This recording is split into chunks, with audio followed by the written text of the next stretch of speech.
How to delete background from Google Docs page. So in this video tutorial, how you can change the background color from of your Google Docs page. So let's start with the video, guys. Before we start, I request you, if you like this video, hit the like button, subscribe my channel, and don't forget comments below. So let me open Google Docs. Okay guys, so here we are. This is my Google Docs, and you can see my now the Google Docs page color is gray. So I want to change it to white. So how you can change it? There is a simple way. I will show you.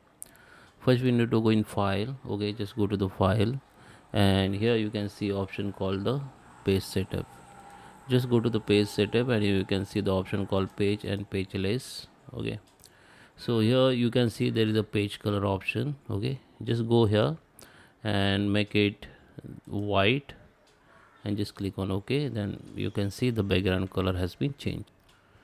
And if it is not work for you, then I will show you. First select the all the documents, like you can hit the control plus A, then all your page will be select like this. Okay, now we need to go in format option. Here just come down and go to the paragraph style.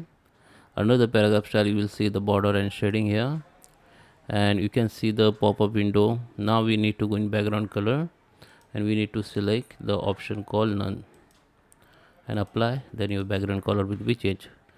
Definitely, I hope you like this video. Please subscribe me. Thank you for watching.